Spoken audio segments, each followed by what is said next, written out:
What's going on, everybody? Welcome back to Get Snuffed. Drew and Madison right here. And today we are going to be going through a special list that we constructed continuing our celebration of 20 years of Survivor.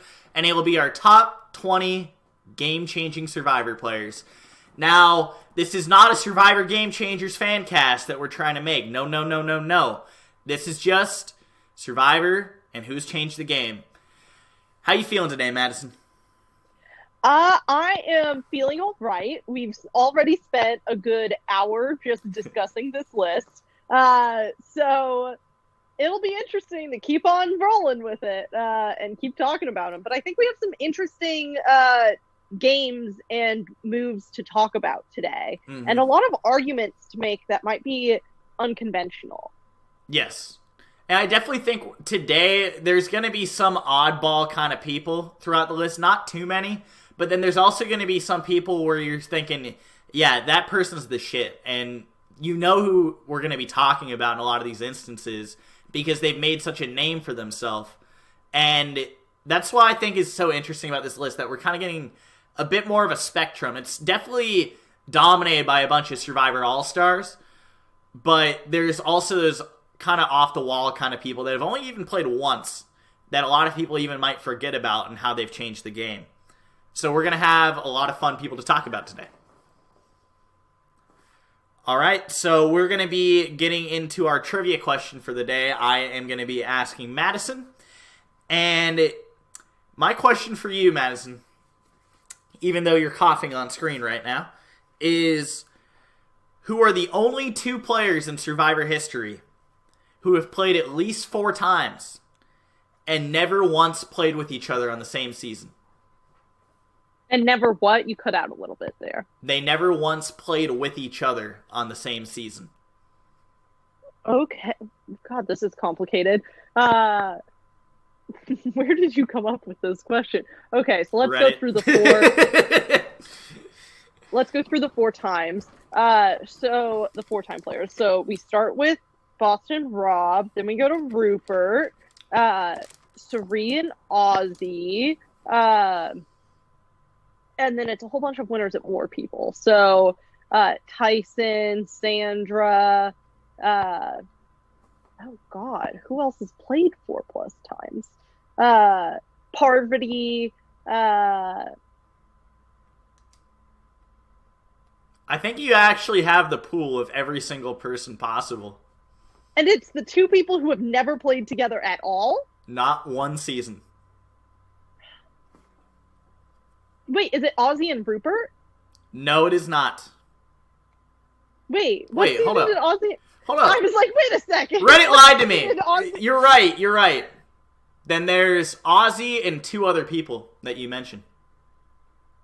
Yeah, I was like, Ozzy's the odd one out here because he wasn't on Heroes vs. Villains, which is what added to most of these people. Never mind. Okay, Reddit lied to me. I'm going to have to go track down who that user was. But anyway. No, don't worry. If you're a Reddit user, I am not going to track you down. I am not going to harass you or anything. That was all a joke. So I got it. Ozzy and Rupert. Who was the pair that you were thinking of? Ozzy and Boston Rob. Yeah, you're right. They've never once played with each other. Yeah. So Ozzy was the easy one there. Yeah. Ozzy has not played with 2 different 4-time players. That's an interesting trivia fact right there. All right. So we're going to be getting into the list, going through the top 20 game changers. Today we'll be going through 20 through 11, and we'll have a part 2 podcast where we'll be going through 10 through 1. Make sure to subscribe to us on Apple Podcasts, Get Snuffed. Follow us on Spotify. We're also on YouTube as Get Snuffed, and follow us on Twitter at GetSnuffed_. We would greatly appreciate the support. Please make sure to leave a review and comment anything that you'd want to see, any advice for us, and also make sure to like us if you're watching on YouTube. It definitely helps us out. So today, compared to the other lists that we've done throughout this series, we had the favorite characters and the favorite moments, where we made more personalized lists. And for this one, we went with a different route. We actually made a collective list. And this actually took us about an hour after we had both made our own lists just to decipher how to get this into an order. So we've talked a bit about this, and we've tried to contain ourselves because we don't want to talk about how these people are game changers too much, because we wanted to save it for you guys. We wanted to save the initial stuff for you. But we're going to be getting right into it with number 20. And at number 20, we have Colby Donaldson from Survivor Australia. And then he also played in All-Stars and Heroes vs. Villains. But it's really his outing in Australia that was game-changing. And Mads, do you want to get into why that is? Yeah, I mean, I can talk a little bit about it. Australia is definitely the season of Colby's that I am the least familiar with. I'm in the middle of a watch through of that season, so I'm not the biggest expert. But Colby, the thing that's so important about Colby's game is he was America's favorite. Everybody wanted Colby to win. Everybody loved Colby. He was the original America's favorite of reality TV, and that's not really a debatable thing. You could argue that that's a game-changing thing, but he really showed that being likable on TV isn't how you win the game. Because you can go to Borneo and be like, well, Richard proved that he won. He wasn't likable on TV, but he wasn't really up against someone who was likable on TV. Kelly wasn't really that likable, whereas Colby was the most likable person, and he brought someone who everyone thought didn't really have that big of a chance to win, and she beat him. So it's showing that just because you're a likable guy and that you're strong and you win challenges doesn't mean that you are the sole survivor, that you are the ultimate survivor player, because you're not. Mm-hmm. Yeah, that's definitely why Colby's on here. He's also just kind of the original hero of Survivor. If you really think about it, Borneo doesn't have someone that strikes you as a hero. Sure, you could debate some people just were so likable over time that they became heroes in our minds. Like, I don't know, for me, Jervis would be that guy where he's in my mind as a hero. Or even Sue Hawk, I would consider that way. Rudy as well. But Colby was someone who striked being a hero to everyone. Everyone was like, this is the guy we love. This is the guy we root for. He was the first fan favorite of America, truly, in all of reality TV. I don't know if there's anyone else who garnered such a following through America or even internationally, because I know there are some people who watch internationally. Anyway, though, that's why Colby is such a hero, but it kind of ties in with why being likable and winning challenges, that's not how you win the game. And he kind of is the blueprint for that. You see, oh, Colby made it to the end. How wouldn't this guy win? Everybody's got to love Colby. Well, that's not true. They really don't care about how nice of a guy you are in a lot of circumstances. They don't really care unless it personally affects them, if you're rude. And it's just your one-on-one relationships with people that matter. And it's not about winning challenges. There's a lot more that goes into Survivor. Exactly.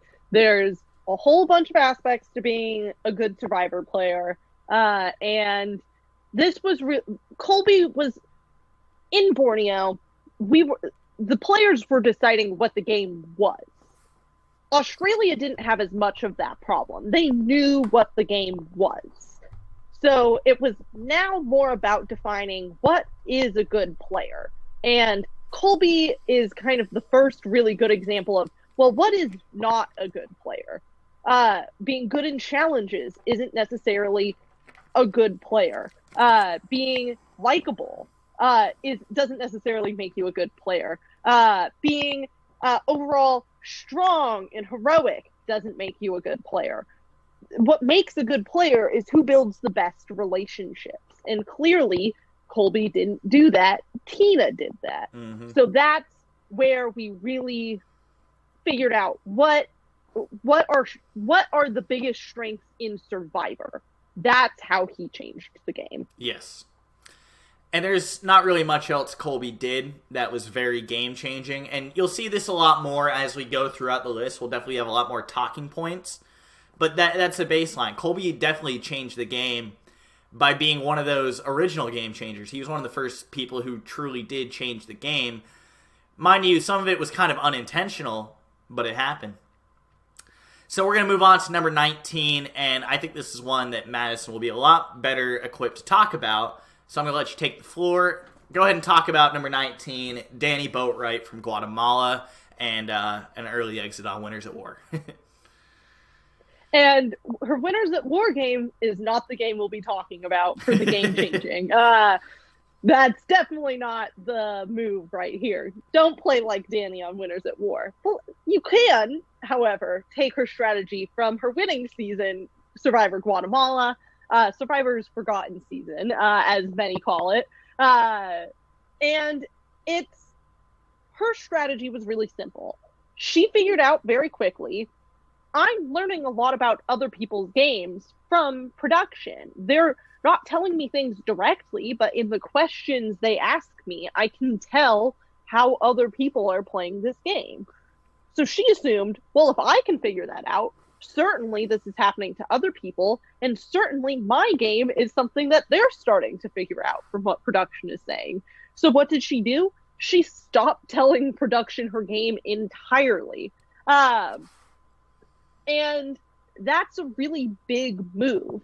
It was early in reality TV. So a lot of people, especially a lot of people on Survivor, they were going out there for the adventure. They weren't going out there to be on TV, and they weren't experienced with TV. So they had a really hard time of understanding how reality TV worked. And she was an insider to the industry. She worked in radio, so she did kind of have an understanding on how things like that work generally. And she used that to her advantage and really changed the way people think about production's role in your strategy, and how you have to think about what you tell production. A lot of players definitely did think about what they told production, and especially Richard Hatch. We talked about this when we were debating her a little bit. Richard Hatch was very mindful of what he said to production and how he said it, because he was very aware that they had an impact on how the game was going to happen. He didn't ever really talk, even when he talks now, he doesn't talk explicitly at like, I knew production was telling other people my game, so I tried to mislead them on my game. He wanted to work with production so they understood his game, because he also knew that was going to be really important for the TV viewing public. He was more focused on, how am I going to give good TV, as opposed to how am I going to use production to further my game. He wanted to have both, but he wanted the viewing audience at home to understand his game. That was really important to him. Danny didn't give a shit about that. She just wanted to win. So she just ignored the TV audience completely and did whatever she was going to do that was going to get her a better chance at winning. And it did. People underestimated Danny. And I'd say a good amount of that is because they didn't really have any understanding of how she was playing. Because they couldn't have any understanding from production, and she wasn't showing it themselves, so they thought she just wasn't a threat. And I think it did help her in some capacity to win. And I think it would help a lot of other players to at least come in with an understanding of being careful about how you use production and how you talk to production, because they are also an aspect of the game that needs to be considered. And I think that Danny was really the most explicit in her use and strategy around production. Mm-hmm. Yeah, and I think it goes to say, how do you want to go out on Survivor? This is what a lot of people think. And for people like Danny, it was very clearly, no, I don't care if they show me. I don't care if they show me on TV. I want the money. That's what I want. So she was going out there and doing whatever she had to do to win. It didn't matter if she was shown on the TV. She wanted that bread. That's all she wanted. And I think you could see this. I don't actually, no, this is more, you couldn't see this in later winners that didn't get a large edit. And I think a lot of them took inspiration from Dani. For example, Sophie Clark, I think, took a lot of inspiration from Dani. And Sophie didn't really talk about her game too much to production, and she didn't really talk about it too much at all until Final Tribal. Then she just shocked everyone. They're like, Sophie played a really good game. Wow. Coach was the one who wanted to be on TV versus Sophie, who was the one who wanted the money. And it just goes to show that people are out there thinking, what am I saying? What am I doing around production?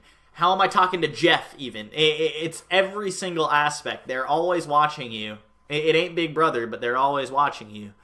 And it's important. Everything you say is important, even when you're not around other players, even when you're in a confessional.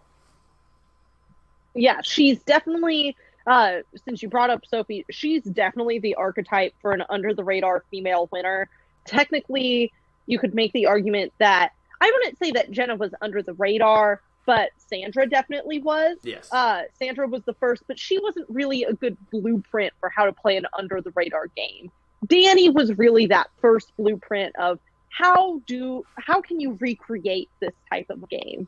And that's another way that you can make the argument, but the main thing she did was really bring the conversation of how you interact with production to the forefront of the conversation. It hadn't really been anything that people had talked about before, and it wasn't at the forefront of most Survivor players' minds. Mm-hmm. But now, because of Dani's explicit strategy, it is a topic of conversation, and it is something that Survivor players now have to think about in order to play a successful game. Also, I like that you mentioned Sandra, because with Sandra, the thing about her is that a lot of people wonder, well, she won in Pearl Islands and she won in Heroes vs. Villains, but she didn't get that many confessionals throughout those games. And then you see in Game Changers in Winners at War, she gets a lot more screen time as she's in the game. And a lot of people may be thinking, well, that's because she is the two-time winner and she became an icon.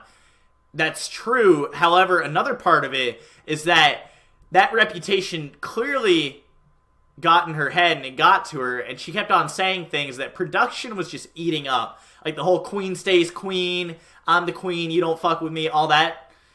She wasn't saying that before.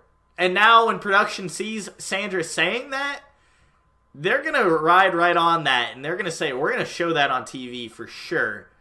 Because that's what production wants. Sandra might not have been saying as much of what production wants, because it's like, well, as long as I'm not going out, production's not going to show that. That's perceived as boring by a lot of audiences. But queen stays queen, nobody fucks with me, everyone eats that up. And production knows that. So Sandra, there's a clear line of, here's when she was being a lot more like Dani and not saying as much, and here's when she was giving production what they wanted and getting a lot more screen time as a result of it. I also think it is a little bit dangerous to equate screen time to the types of confessionals they were giving, especially for Sandra in Heroes vs. Villains. I'm almost certain that Sandra was delivering in confessionals. They chose not to show her confessionals. Mm-hmm. And that happened a lot in that specific era of Survivor. I think also especially with women is they tend to be under-edited. And this is obviously a conversation that should happen in a different forum at a different time. This is not the space for it. But I think that that's more be careful comparing those things, because I think that plays more into gender than into strategy and about what they're saying.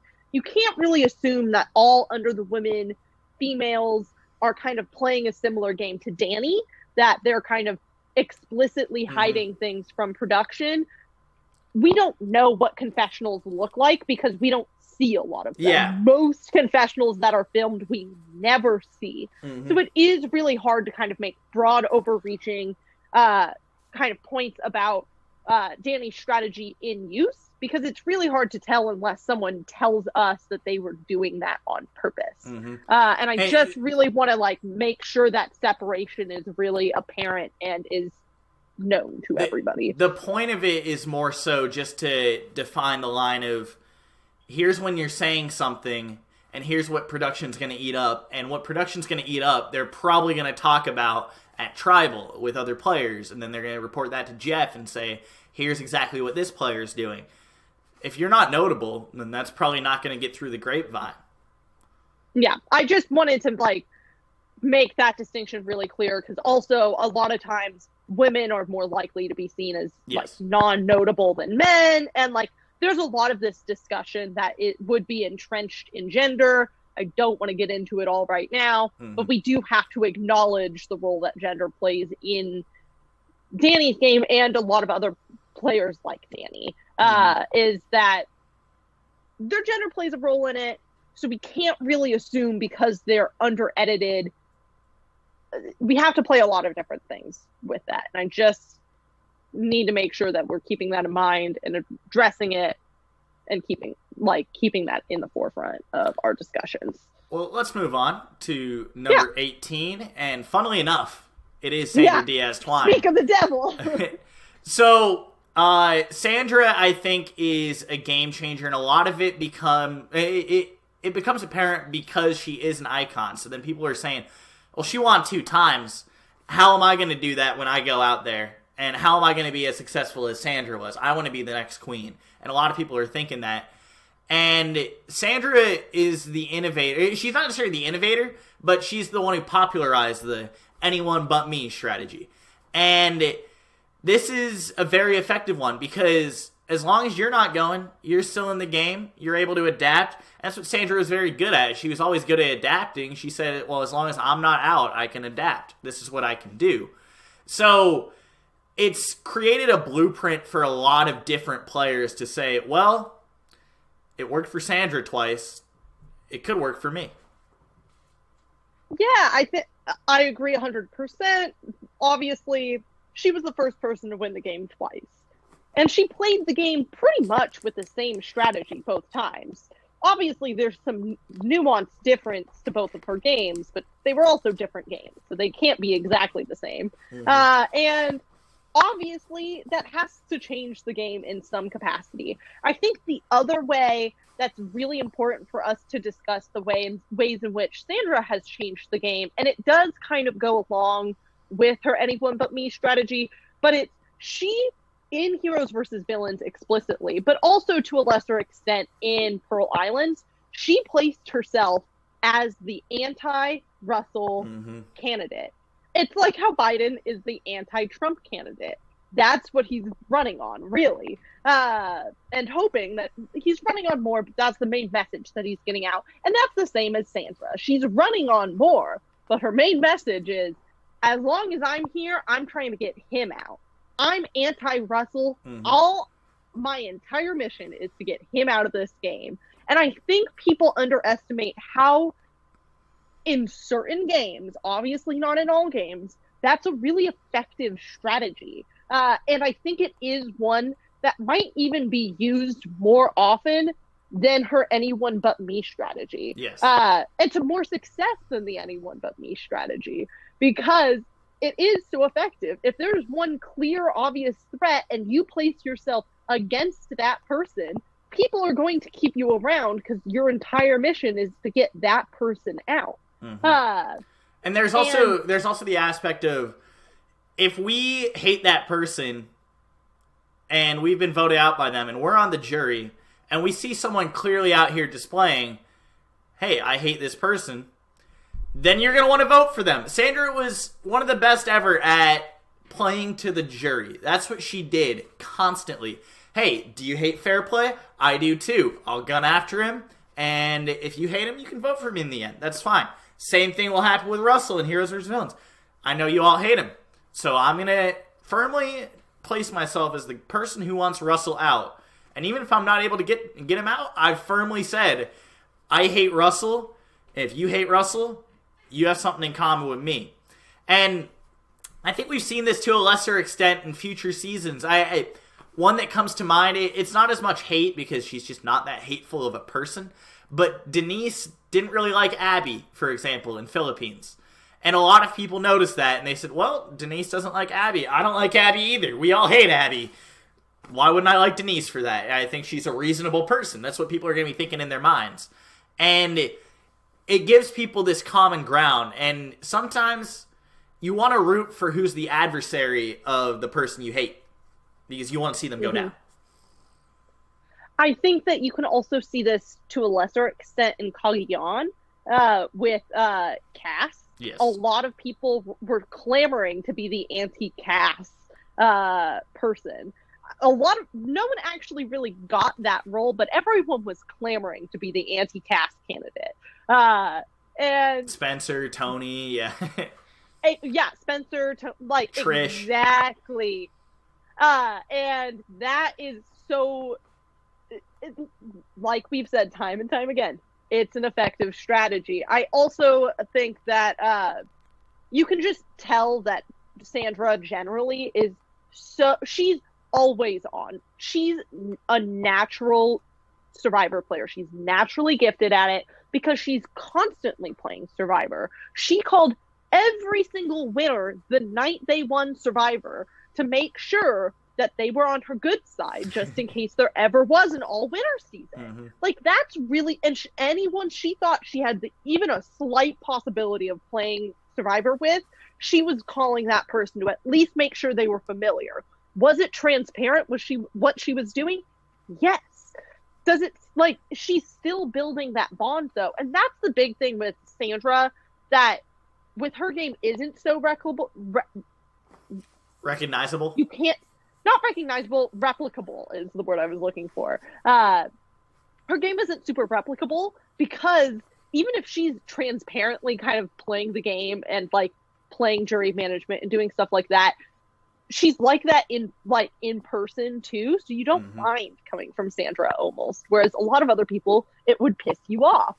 But the other two parts of her strategy, the anybody but me and the I'm against you, Russell, those are the two tenets of her game that can bring people a lot of success and have very much changed the way the game is played. And pre-game alliances, too. That's another way she kind of changed the game.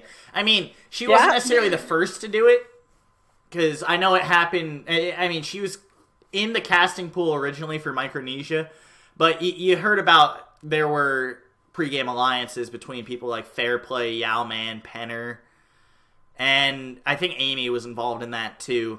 But Sandra has firmly made pre-game alliances super common. People in the Survivor community online have definitely heard about the calls she made for Game Changers and Winners at War.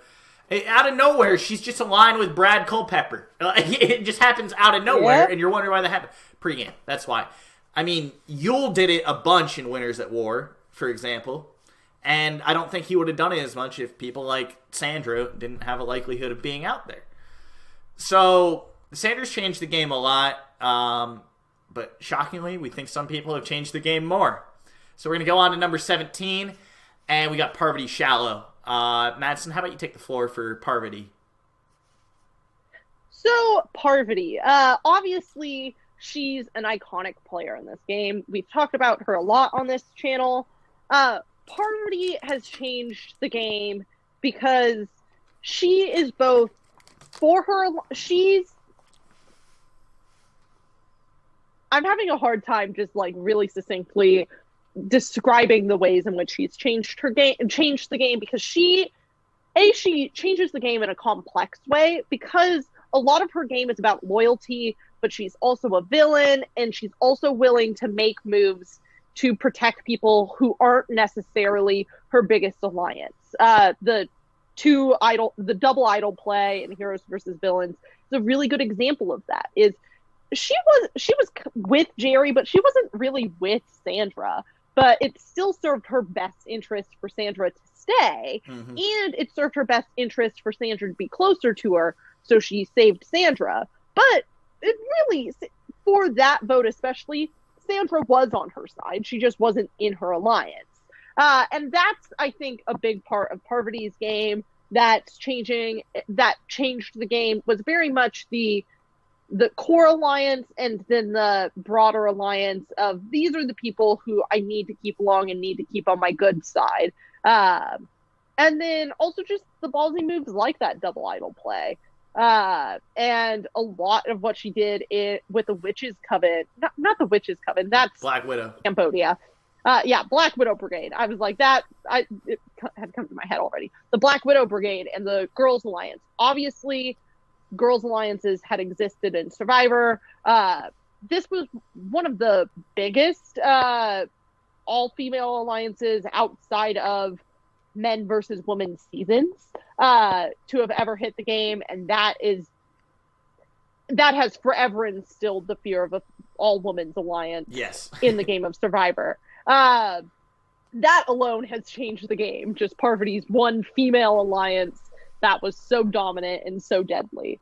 That's what I'm saying is it's really hard to kind of describe. One way that Parvati has changed the game, and a lot of her ways are very interconnected to each other. She's changed the game in many ways. I mean, Parvati's kind of created her own archetype of a player in a way too, because you'll see it with a lot of people. I mean, the most recent example that comes to my head is Molly from Island of the Idols. And they're seeing her early game. She's talking to younger guys. Seems like she's flirting with them a little bit. And then they're like, oh, Molly's smart. She's like Parvati. I got to get her out of here. So Parvati popularized the flirtatious strategy. I mean, people like Julie and Vanuatu had did it before. Jenna and Heidi did it in Amazon. But Parvati popularized it and said, yeah, this is a real thing that can work very well. And we saw that in Micronesia with the way she was flirting with James all the time. That was when he was really most notable. Even happened in Heroes vs. Villains with Russell. But that's the way she changed the game. And then whenever a girls' alliance is happening, an all-women's alliance, people are on that and they're saying, we got to get them out. Especially men are just saying, like, we can't have a girls' alliance. We can't do that. And so then they're just going to vote out women. And you'll even see this when there's not even an all-female alliance on a tribe.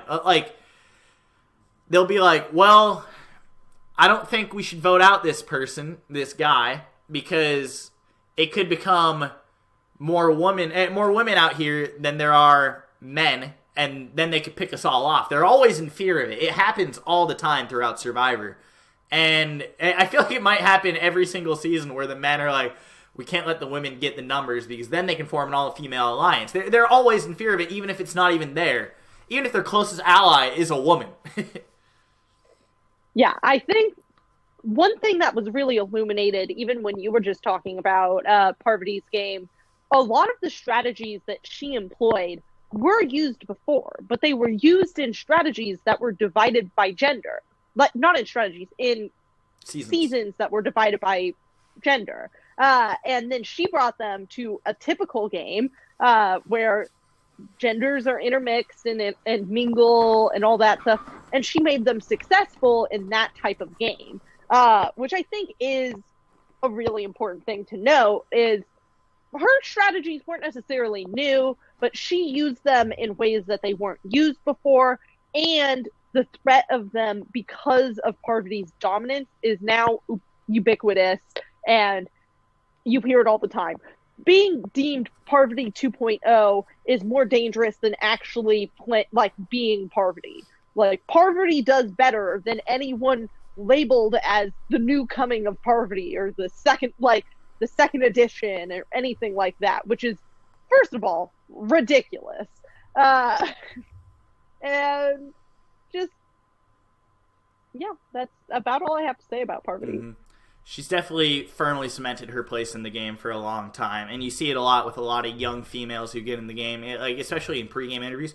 What Survivor do you think you're most like? Parvati. It happens all the time. They're always, Parvati's at their forefront. Who do you like the most? Parvati. It happens all the time. Everyone wants to take inspiration from Parvati, and good reason. I mean, it works for a lot of people. Anyway, we're going to move on to number 16, and I've been glaring over at the list a little bit, and I've been thinking to myself, wow, this is really one of the most slept-on Survivor players ever. I truly feel about this, and it's Nick Wilson. And when I'm thinking about Nick Wilson in my head right now, I'm thinking about a guy who definitely firmly cemented something that will always be a threat for anyone in the majority, and that's the minority split vote. I don't know if you'll ever really see many people stacking votes, or they might stack it in different ways if they're in the majority. Say it's a 7-5 advantage that a majority alliance has at the merge. They might decide to stack it 4-3, and then the minority would stack it 3-2 because they're trying to do the split vote strategy. There's just going to be a bunch of mind games that are happening on that forefront, because if you go 4-3, then you can at least get it to a revote if you're the majority alliance, because they're splitting it 3-2. But then there could be a 4-1 split. It could go all over the place, and the threat of a minority split vote is going to be so game-changing for years to come. There's already we can already see the threat of it.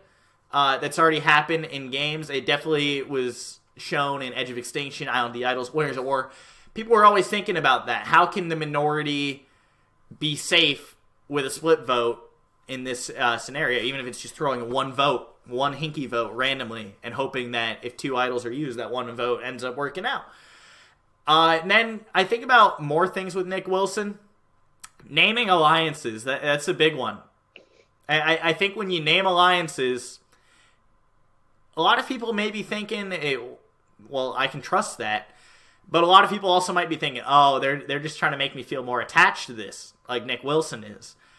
And Nick Wilson, those are the 2 ways that I think he's definitely changed the game.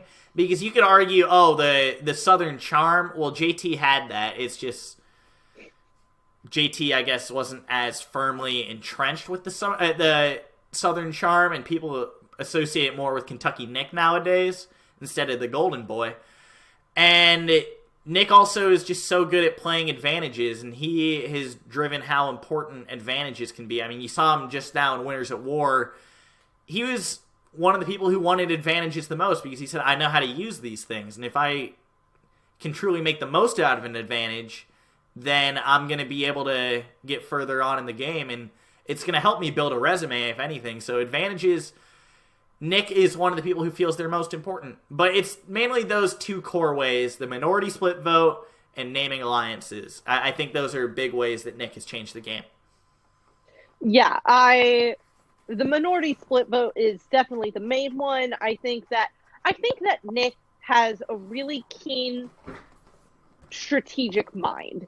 He is really skilled at coming up with really effective but really complex strategies in the game of Survivor. I think that Nick's downfall to his game is obviously his social game. He has a really low floor and high ceiling. And I think that if we put him in the game again, he'd continue to change the game because he has that deeply strategic mind where he thinks about things in those complex ways and doesn't just think at surface level. And I think that's why it's so important to have Nick on this list, is that even though the ways he's changed the game are small and really niche and specific and can only be used in very specific situations, obviously the naming alliances is a more broad strategy, but it's also going to be harder to get away with now that Nick's done it. And it's still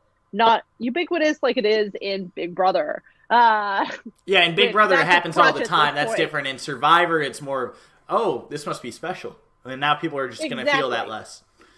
Exactly. So I think that that's the reason that Nick is lower on this list, is because his moves are more niche. They're not going to happen as often, but they have changed the way that people are going to think about the game moving forward, and it has changed the power of the Minority Alliance.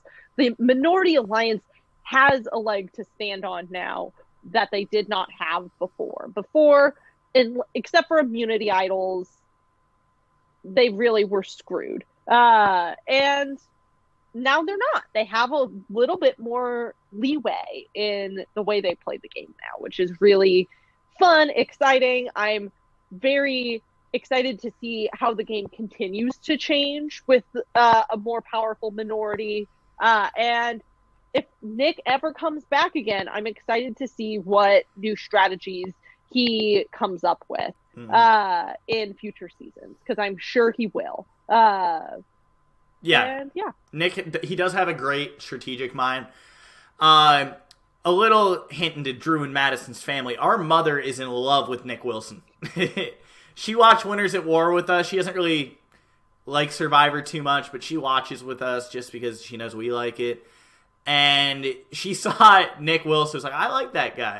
And we're like, Mom, why do you like Nick so much? We're like, is it because you love Nick Jonas? And she's like, no, I just think he's smart. That's basically all it is. Nick gives off a smart vibe because he is smart. He's highly intelligent. And you saw this with minority split vote. It's going to make Survivor so exciting for years to come, because I feel like we're not going to see as powerful of a majority at all, which is going to be even better. Like, everyone loves power flips. Everyone loves shifting power in any game. And this will be shown in Survivor a lot more now, which is really nice, especially right at the merge. I think Nick Wilson single-handedly made the first couple episodes after any merge so much more exciting just because of his innovation. Yeah. All right, so we're going to head on to number 15, and I'm going to let Madison take the floor on this one. But we have a few spots on this list where we're actually splitting it up for two players, and they're tying because they've changed the game in very similar ways. And it could be considered a coin flip. Whichever one you want to feel is the true game changer, take that as your true game changer. We'll talk about both of them. We'll compare how they are. But they're all very similar in terms of how they've changed the game. So at number 15, we have a tie between Bob Crowley and Yao Man Chan. So take it away, Madison. Yeah, so obviously both of these people are on this list for fake idols. They really... I can speak a little bit more on Bob Crowley. I'm more familiar with Bob Crowley's fake idol than Yao Man's fake idol. I'm really I don't know anything about Survivor Fiji. I know nothing. But both of them created fake idols. Yao Man was the first to do it. Bob Crowley's was very intricate, and it was very realistic. Not even just for the time. If you were to take Bob Crowley's fake idol and put it in play now, it would still be a believable idol. Which is why Ozzy is a notable exception from this list, because he did not advance this strategy forward at all. He drew a smiley face on a stick. That's not a game-changing move, but really, I think the importance of these two, once again, they're both fake idols. Bob just advanced Yao Man's strategy there a little bit, because obviously he did it for very different reasons than Yao Man. Gabon was a weird season. So is Fiji, to be fair. But Bob's really game-changing move was just how realistic of a fake his idol was. His so realistically could have been a real idol, and he took a lot of time and paid a lot of attention to it to really craft something amazing. Whereas Yao Man didn't need to do all that work. This was way back in the beginning of idols. Sorry for the ambulance that I'm sure you can hear right now. I live right across the street from a fire station. I'm surprised this hasn't happened earlier. It's amazing it's lasted this long. But that's why we have both of them on the list. Bob just moved it forward a little bit and really showed the evolution of that strategy and pushed it forward, I'd say, as much as Yao Man did. But Yao Man did it first, so we had to give him credit for it as well. So yeah, with Bob and Yao Man, the thing is that Yao Man changed the game because he created the idea of a fake idol. And for a lot of people, this was like, wow, what can we do with a fake idol? There's a lot of possibilities that you could do it. You can pass it off to someone and they think they have the real idol. Or you could put it around your neck and say, I have an idol, and then they actually don't have an idol. There's a lot of things you can do with a fake idol. However, the reason why Bob was so game-changing is because he evolved it. It wasn't just that it looks so good. It's the fact that Bob's going around camp and he's picking these things up that are just random on the ground or that are sent to him in supply packages, and he's storing them and he's saying, hey, I can use these to craft a fake idol and make it look really good. Yao-Man's, like, it looked okay. It wasn't the best looking thing. Ozzy's looked like shit. We all know that. But Bob's was so advanced, so realistic, and we've seen a lot of realistic fake idols in the years since then. I mean, one that comes to mind immediately is David's idol in Millennials vs. Gen X. Looked so real, and it could have fooled anyone. And it just keeps on happening. People are making these awesome fake idols, and what seems to be so real looking wouldn't be possible without Bob, but the fake idol would not be possible without Yao-Man. So it's kind of 50-50. Who do you want to go with? Do you want to go with the guy who made a fake idol, or do you want to go with the guy who made a fake idol look very fooling? And the other thing is, now that Bob Crowley has made such a realistic fake idol, it's really hard to believe a bad-looking idol. If you're going to make a fake idol, now it has to be good, because Bob Crowley made a good one. You have to at least match his level now to make it at all believable. Bob did set a standard, whereas Yao-Man also, I guess, set a standard, but he just introduced a game mechanic, whereas Bob set the standard for the game mechanic and what's considered acceptable. Exactly. Yes. So we're going to move on to number 14. Actually, before I do that really quick, I do want to mention that a lot of people do think that Yao-Man has the idea of the safe vote. The safe vote's definitely something I want to talk about when we do an honorable mention segment at the end of this, at the end of part 2 it'll be. But I do want to mention that we do acknowledge that Yao-Man has the safe vote, but we're putting him on here for the fake idol. Number 14, we've got Dominic Abate and Chris Underwood. And this one is slashed at the same point. And these are two of the bigger modern game changers. And for some people, if you want to go into, the depths of Survivor, because this is truly what happened, War Dog could be here too, since he also helped to create the blueprint for Chris Underwood. But the main reason that these two are on here is for the shown on Survivor idea of taking off your immunity necklace at Final Four and challenging your biggest threat in fire. That's the idea of this. And Dominic had the idea, and he said, what if I do this to Wendell? I might have to make that for $1 million. Turned out, he kind of did. And if he would have done it, sure, he still has to win, but he has the win on lock at that point. He beats Angela and Laurel, no question. Wendell, he knew, was his biggest competition. And Chris was placed in a similar situation in Edge of Extinction, and he also had to build more of a resume. Chris got there, and he said, well, my threat is Rick Devens. I need to get him out, or else I have no chance at winning. So he said, I'm going to win immunity here, and I'm going to make sure I go against Rick Devens in fire, and I'm going to beat him. And that's exactly what happened. And it pretty much cemented the win for Chris. And this is a very flashy play to take off your immunity necklace and battle against someone in fire. It's shown that he is game-changing, because in Winners at War, people said if Natalie would have done that, I would have considered voting for her. I know that was in Boston Rob's mind, for example. And because it was in Boston Rob's mind, it was probably in Amber's mind. But they didn't vote for Natalie because she didn't have the balls to go against Tony in fire. So it goes to show that it's having a lasting impact, especially among people who return, but also among people who just need to get their biggest threat out. I wouldn't be surprised if in the next few Survivor seasons we see another Chris Underwood moment happen. And the reason why it's 50-50 is just because Dom had the original idea. He was the first one to bring it up. And that definitely is what implanted in the minds of Chris Underwood and War Dog, because that was the last season they had seen before going out on the island. And then when it was in their minds, they said, we can do this at Final Four if we come back from the edge and we can win the game. Exactly. The only reason we have them slashed is, who do you want to give credit to? The person who came up with the idea or the person who did it? Dominic came up with the idea. Chris did it. Which do you value more? That's up to you. Really, only one of them deserves credit for it.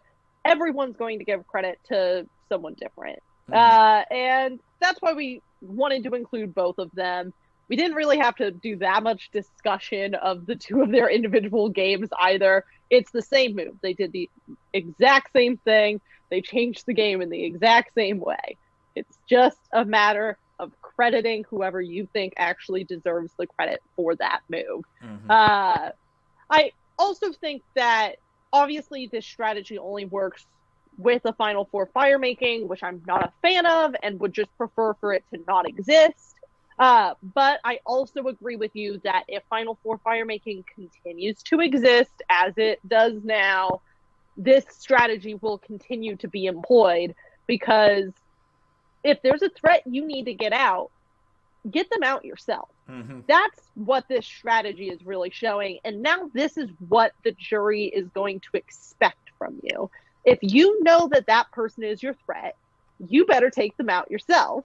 Otherwise, you're not going to get the respect of the jury. I think you can even see this prior to it being a mandated thing, because it immediately comes to mind, Bob Crowley probably doesn't win Gabon unless he wins that fire-making challenge at the Final Four. So even if it goes back to a Final Four vote, sometimes it could be very influential to say, well, if I'm getting voted out. If I can make sure to get one vote so I can go to fire-making with someone and I can beat them, and that's what I have to do to win, then that's what I have to do to win. Then it just becomes getting one vote. But still, it's the executing fire-making that's the important part. But this is more of a game-changing move on Dominic and Chris, because Bob didn't really change the game. He just ended up beating someone in fire-making. Bob changed the game in other aspects that we just talked about. But this is the act of taking your immunity necklace off with the current standing of how it is. I'm just making the argument that I don't think you can make this move without the current Final Four format. Because if it's the old Final Four format and you gave up your immunity necklace, the jury's going to think you're fucking stupid. They're going to vote you out. And even if we went back to that, the jury would still think you're stupid. The only way this move works is this continued Final Four format. Which is presumed to still happen. Yes. Exactly. It's presumed to continue, so we're going to presume that this is going to continue to change the game, because this is now a viable option for people to do. Before Dom talked about it and Chris did it, people weren't giving up your immunity in any circumstance was generally considered a bad move. Now, in this one instance, it's not considered a bad move, and actually can be considered the best move you can possibly make for some people, depending on the circumstances of their Final Four. Like Dominic and Natalie, for example. Exactly. Yes. Like, it would have been really stupid for Nora to make that decision. In Island of the Idol. Or Nick Wilson in David vs. Goliath. Like, you have to... It's obviously situational, but... or Chrissy in HHH. Yeah. That was a very different situation, too, because that was the first... She wasn't even told about the Final Four fire making until that moment. So she had too much other processing to do to even be like, wait a second, maybe I can go up against Ben. Although that would have been a stupid idea for her, because Devin still had the best chance to beat Ben. I'd like to crunch this down really quick. In 3 of the 6 instances with this twist, people would argue that it was the best possible move to make the move that Chris Underwood made, and it's only happened once. So it definitely takes a lot of guts to do, but people would argue in 50% of the instances, this is the best move. It'll continue to be game-changing. It will. Exactly. And that's the point I was trying to get at, is as long as this format continues, this is an advantageous move. And I think without Chris and Dom, this would not have been considered necessarily an advantageous move. Yes. And I think that's where I would almost give Dom the credit over Chris, because Chris had the underlying Edge of Extinction kind of nonsense going on. But Dom proved that this move could be advantageous to you even if you're not an Edge of Extinction returnee. In hindsight, it would have been a better move for him to do that. Yes. He would have either won or gotten fourth. He didn't win with Wendell sitting there, and he had an idea that he might not. He thought that there was a chance, which I think is the only reason he didn't make that move, is he thought, I can beat Wendell. And he was so close. I won't definitely beat Wendell. I think he definitely thought it was to 6-4. And I think he was like, I think I have the 6. If he thought he would have had the 4, he probably would have done it. But he thought he had the 6, and he was wrong about that. Mm-hmm. But let's move on. Anyone can benefit from this. Yeah. Let's move on. All right. So at number 13, we have the person that I would argue is the precedent for the move of Dom and Chris to be possible.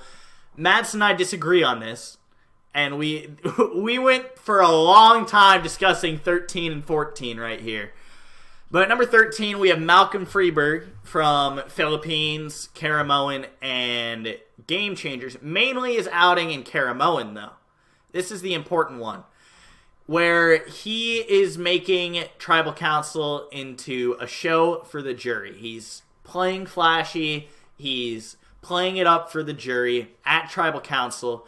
We had seen this before in small doses, but Malcolm was the one who really made the trend of it. Because you can say, oh, well, Amanda did that with her idol play, or Russell did that with his idol play, or Parvati did that too in Heroes vs. Villains. However, Malcolm was the one who made it into a pattern. When he plays his idols, his 2 idols that he had in Caramoan, one for Eddie, one for himself, and he also comes in with a bunch of confidence saying, we're not going home, holding them in front of everyone too. That made a statement to the jury, and it made a statement to everyone who would play Survivor in the future, Survivor fans, all that. We see this a lot in the future where people are being showy and they're trying to play it up for the jury at Tribal Council. Tony's bag of tricks. It was fear for other players, but it was also showing the jury, I've got this. Y'all can't beat me. We've seen it with Natalie. Natalie was definitely showful with the way she played the idol for Jacqueline in San Juan del Sur. And this is why I'm saying this when the trend started.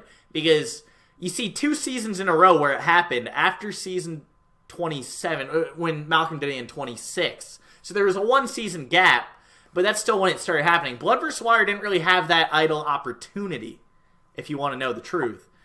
And to be fair, Blood vs. Watercast hadn't finished Caramoan when they went out to film. Had they not? They had, I believe, if it's following the same pattern as the filming dates for every other season, they usually see the pre-merge of the even season that's like of the even season before, but they don't finish the season. So the cast of 27 probably had not seen this move. I don't know the dates for sure, but I'm basing it off of current filming patterns.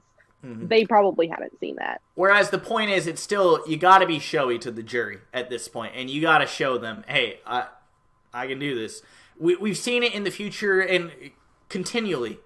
Seriously, we've seen it continually. I believe that people like Dominic did it very much in Ghost Island. He was definitely trying to do that. Ben did it in Heroes, Healers, Hustlers all the time with the Ben bombs.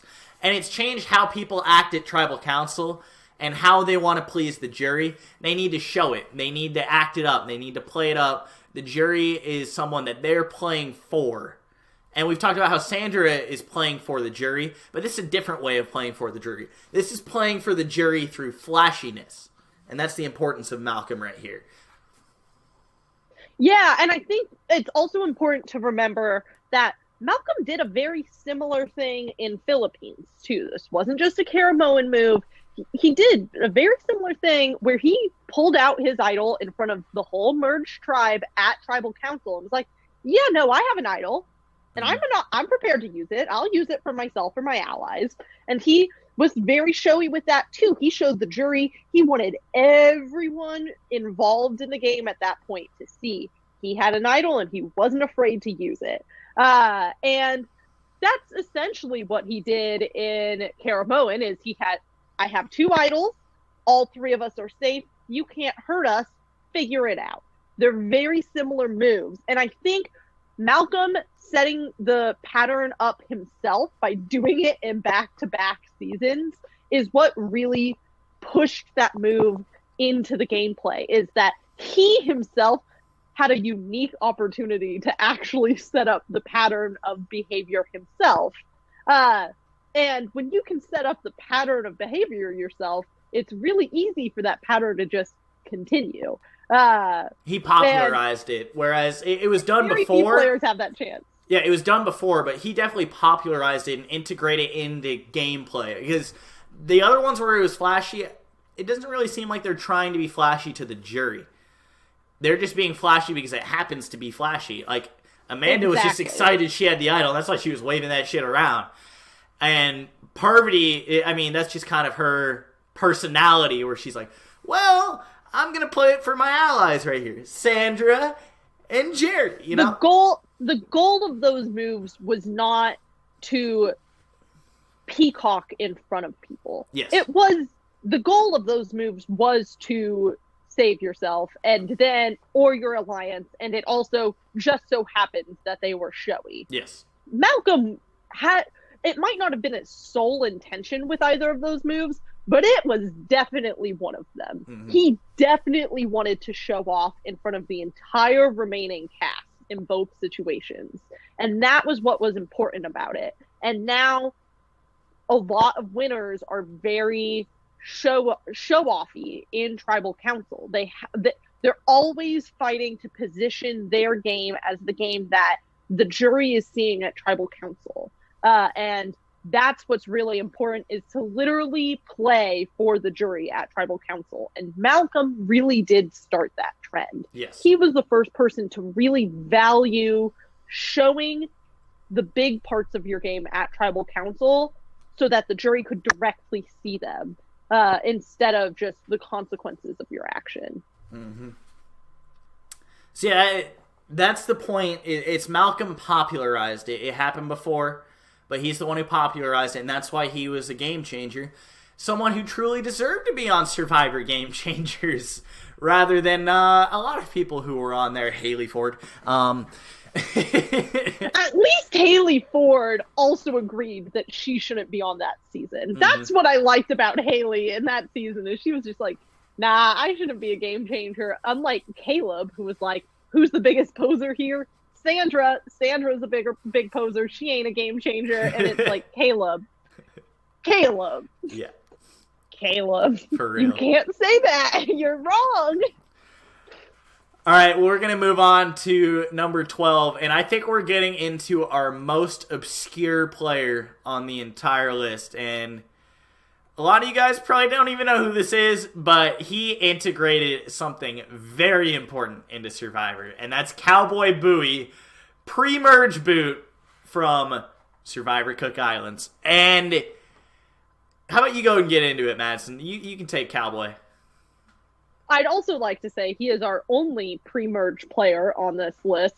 And Cowboy, many don't know, is the inventor of the split vote. That's the reason he got voted out of the game, is because Yule was scared of that, because Yule had the idol and was like, this guy figured out how to beat it, I ain't messing with it. Nah, we out of here. And he never got to actually implement that strategy in the game because he made the mistake of telling the person with the idol his strategy on how to defeat the idol, which is not ideal. But he was a visionary in that way. He really beat it. And that was not the first season with the idol, but it was almost. It was in the formative years in the idol. And it's impressive that he came up with that strategy without ever really... There were a couple examples of the idol, but they weren't the idol that was in that season, and it isn't the modern idol.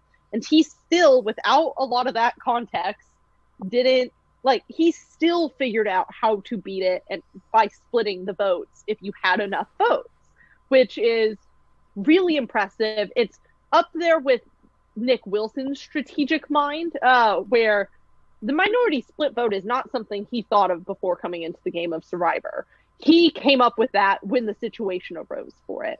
Cowboy is the same way. A lot of these people had time to really think about those strategies before they started the game because they didn't really have to deal with new game mechanics. But Cowboy dealt with the game mechanic that was placed in front of him and thought of a new way to move forward with it. And that's what's so impressive about Cowboy's game-changing move of the split vote. And what I think is even more impressive about Cowboy's game-changing move of creating the split vote is just how much it's stuck with Survivor. It's always the option to beat the idol. I mean, the first instance that comes to mind in my head in terms of splitting a vote to beat an idol comes in, Survivor. It was definitely in mind for people in Samoa, but they were like, he doesn't have an idol. Russell doesn't have an idol. He didn't find one again. Then they didn't split the votes. It bit them in the ass. And then you look at Heroes versus Villains, and Tyson got bit in the ass because he didn't follow the split vote. And then they said, well, if you follow this, then you're going to be able to get through. And we've seen it so many times. Someone brings out an idol. And then the split vote. Oh, yeah. Tom in Heroes vs. Villains also on the Hero Tribe was playing an idol during a split vote. And that's why Suri went home. Otherwise, it would have been a revote between Tom and Suri. And Tom would have gone home if he didn't play that idol. But they made sure... It was originally supposed to be Colby that they were splitting the votes for. But then JT was like, I want Suri out, so I'll vote Suri. So it just goes to show that it can be effective to split the vote just in case the idol is there. Because you look at that plan, if that would have gone as planned, it was Tom and Colby against the world at that time. They would have gotten Colby out right there, and Colby would have been done for. However, JT had other plans. But it just goes to show, it was easily implemented right away, and we still see it nowadays in Survivor. I can't tell you the last time it happened. I think it happened in Winners at War, when they were trying to vote out Jeremy, I believe they were trying to do, but then Tony flipped it on Sophie. So it also goes to show that it is a risky strategy, but it can pay off. I like how I've brought up a bunch of examples where it didn't exactly work, but... Yeah, it's... Like you said, this is a strategy that's used all the time. And I think the main reason is that the idol has stuck around all this time, and this really is the best way to beat an idol, which is why this strategy is so ubiquitous. One of our previous game-changing moves from Nick Wilson, who we were just talking about, is a counter strategy to this. Like, all of these things are so interesting to think about, and B, we got to give Cowboy credit. Give credit where credit is due. He is the originator of this move, and he deserves all the credit for it. And it has changed the way Survivor is played. Plain and simple. Plain and simple. Cowboy was an innovator. He truly was. I would personally love to see Cowboy back, but I know he's too old at this point. But I would have liked to see him soon after that. He was such a good character. If you guys haven't watched Cook Islands, Cowboy's one of the premier characters on that season. I'm not even kidding. I loved Cowboy. It's just he went home very early. But we're gonna move on. Cowboy is the predecessor to Coach. That's all I have to say. Kinda, yeah. Kinda. Yeah, he's totally a Coach predecessor. Mm-hmm. But we're going to move on to number 11, and number 11 is actually his fellow tribe mate on Cook Islands, and it's Yul Kwan, and I'm going to take Yul right here, and I just want to say that Yul changed the game in a big way when he found that idol. Well, number one, he was probably the first great idol hunter. You just saw him right away. He found that idol in an instant. It seemed like it was nothing to him. And it shows that the ability to find idols is important to the game. Mind you, that would get developed more, and Yul did have a clue, but he was able to figure out immediately, it showed that intelligent players are going to be the ones who are finding idols. And intelligence ended up being a bigger factor in Survivor because of Yule. But the other thing that Yule did is, a lot of people call him a mob boss, and there's a reason for this. When he is at the final 9, I believe it was, at the merge of Cook Islands, he's out there, and he shows the idol to Jonathan and says, I have this. Come on our side, or you'll be going home. And it's using the idol as a political tool. That's the key for this. Yule is using the idol to give himself leverage in the game without actually using it to save himself. And that's exactly what he was doing with Penner here. He said, well, it's you, or it is you come with us. That's essentially what was coming out of this. And it worked. And it shows that the idol is not just something that can save someone. It's not just something that can save your allies. It's got a lot more power than that. The idol can bring people onto your side. It can make them fear you into coming onto your side. Like, this was Penner. He's playing into the fear of, well, I can't go home, so I gotta go with Yule.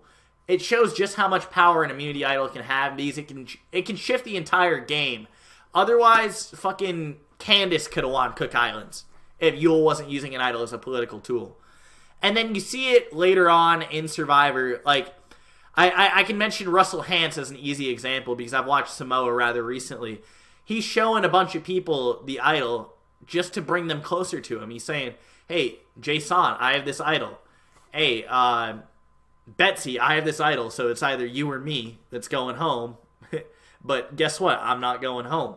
He kept on doing that in Samoa to bring people closer to him, to make them fear voting for him because they knew, oh, well, he'll use it in an instant. So it just goes to show, Yule had a huge impact on this game in terms of transforming the power of an idol to something greater than just saving yourself and keeping it secretive. Mind you, people still do keep it secretive, but Yule was the first person that really ended up being fine exposing the idol to other people and saying, hey, they'll come on my side because of it. Yeah, I think the most important thing about Yule is he really understood what other people's best moves were. He was really good at thinking that far ahead and being outside of his own head and his own thought process.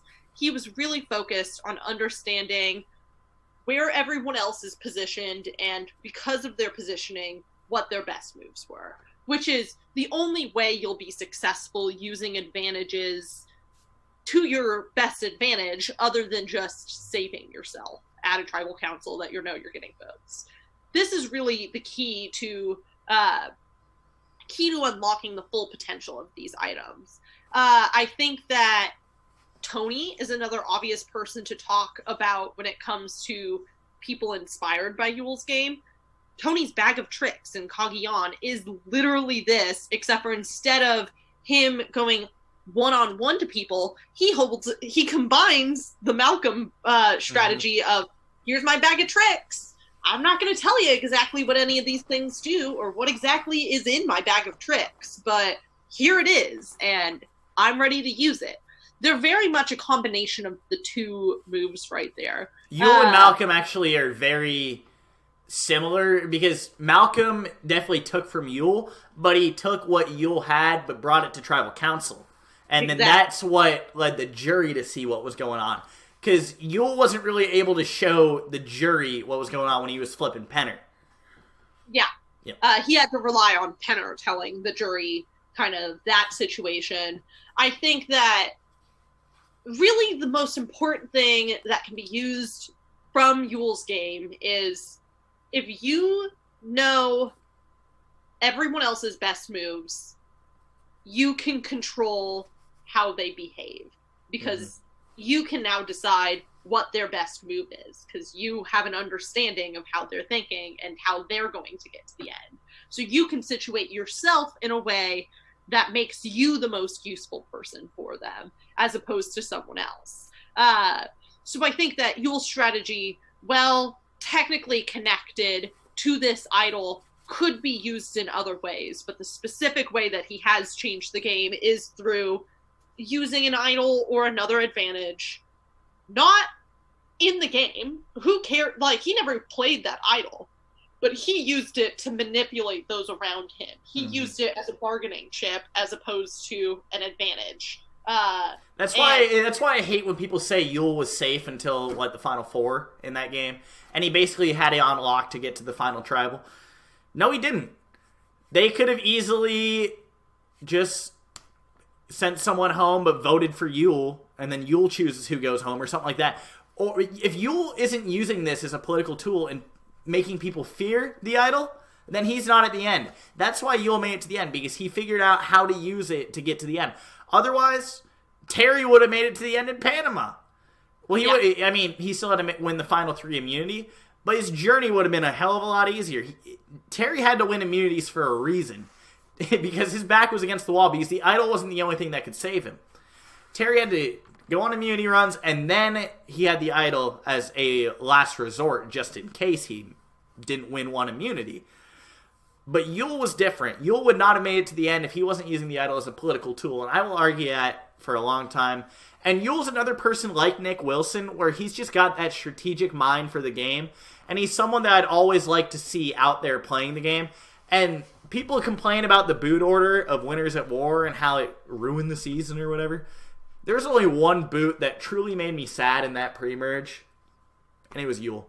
Because I feel if Yule was there in that individual game, that game could have been so much better. Just because Yule is always entertaining to watch. Seeing his mind work is something that us super fans just eat up.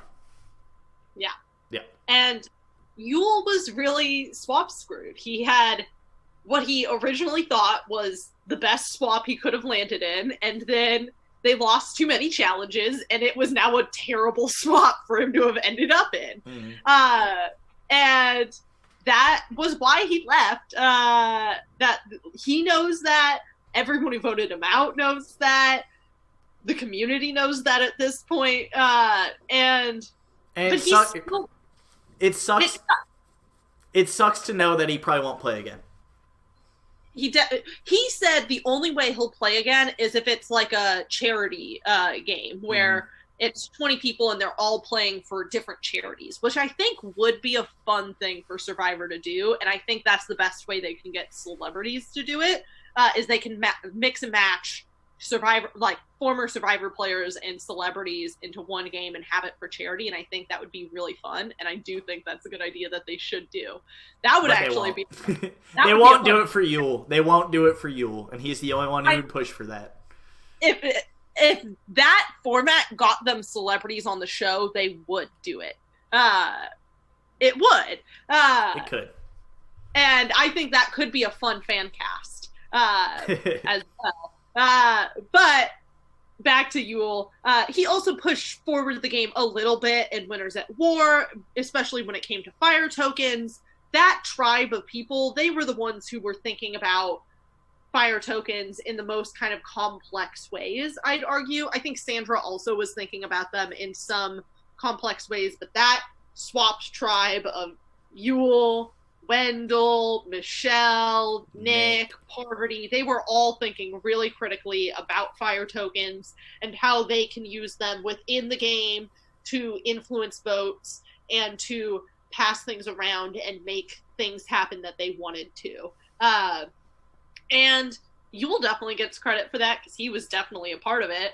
And that shows that, like, he will continue to evolve the game anytime he steps foot on that beach. He's going to take the tools that Survivor has put into the game and think of new, interesting, exciting ways to use them. Mm-hmm. And I am all here for people like that. I think we need more of those people in this game who are going to be doing new things with existing tools instead of inserting new tools into the game. I think it's more exciting that way. Mm-hmm.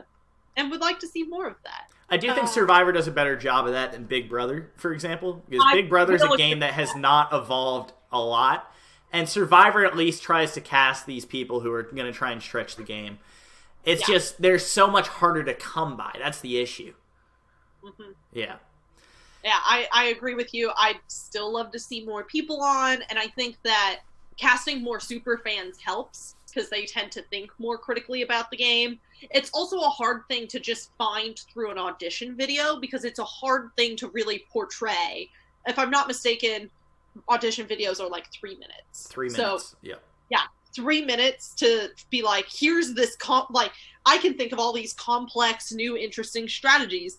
That's not something that's really easy to portray in that video, and it's hard to find before you put someone in the game. So I do understand why we haven't seen more of those people, but I still would like to see them, and I'd like them also to be focused on a little bit more in the edit. Like, Nick really got the attribution for a lot of those moves in the post-game press. We didn't know that that was Nick's move in the season, really, and I would have liked to really see that. Mm-hmm. We got a lot of Christian edit in David vs. Goliath. We got a lot of Davey edit along with that, and I mean, Cook Islands. We got a lot of the Aussie edit. We got a lot of the Penner edit. Penner was the narrator. I think he had the most confessionals in that season, and he got 7th. So, yeah, I definitely think we're on a list full of a bunch of great strategists, but Yule still sticks out no matter what. Of course. Mm-hmm. Well, anyway, we're going to wrap up this podcast.